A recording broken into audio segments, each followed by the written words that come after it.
Shalom,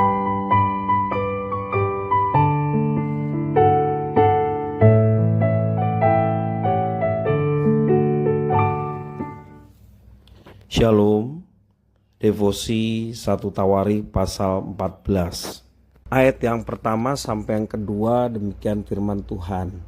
Hiram, raja negeri Tirus, mengirim utusan kepada Daud dan kayu aras, tukang-tukang batu dan tukang-tukang kayu untuk mendirikan sebuah istana baginya. Lalu taulah Daud bahwa Tuhan telah menegakkan dia sebagai raja atas Israel, sebab martabat pemerintahannya terangkat tinggi oleh karena Israel umatnya. Presiden Amerika Serikat yang ke-16, Abraham Lincoln, dia pernah berkata, "Semua orang bisa tahan dengan kesengsaraan, tetapi bila engkau ingin mengetahui karakter seseorang, berilah dia kekuasaan." Ketika Daud menjadi raja, namanya menjadi makin tersohor. Ia berhasil membangun kerjasama dengan kerajaan lain, membangun keluarga yang besar dan bahkan mengalahkan musuh-musuhnya, terutama bangsa Filistin. Seperti pernyataan Lincoln tadi, karakter Daud memang diuji saat ia menjadi raja. Ternyata Daud tergoda untuk memanfaatkan kekuasaan yang ia miliki ketika ia membangun keluarga di Yerusalem. Hal ini tampak ketika ia mengambil Batsheba menjadi istrinya. Siapa Batsheba? Batsheba adalah istri Uria. Uria adalah perwira yang sangat setia kepada Daud. Namun Daud merancang situasi agar Uria mati di medan perang untuk mengambil istri Uria. Dan ini jahat di mata Tuhan, memancing amarah Tuhan. Setelah diperingatkan oleh Nabi Nathan, Daud menyesal dan bertobat. Dan dari Batsheba lahirlah Salomo yang di kemudian hari menjadi raja menggantikan Daud. Itu tertulis dalam 2 Samuel pasal yang ke-11 dan pasal 12.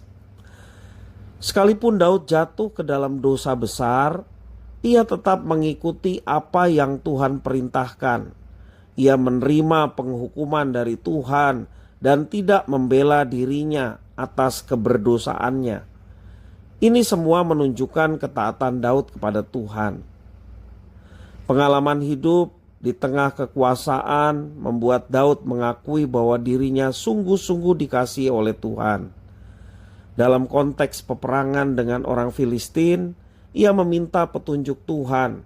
2 kali ia berperang dan 2 kali ia diberi kemenangan. Ketaatan kepada Tuhan dapat dilihat dari seberapa bergantungnya kita kepada Tuhan. Apakah kita meminta petunjuknya dalam langkah hidup kita atau tidak? Kita pasti pernah salah mengambil pilihan dan menyesal. Bisa diperkirakan saat kita lalai atau gagal, kita tidak meminta petunjuk kepada Tuhan dalam perkara yang kita hadapi. Setinggi apapun posisi atau status kita, kita tetaplah manusia yang tidak maha kuasa dan bisa terjatuh.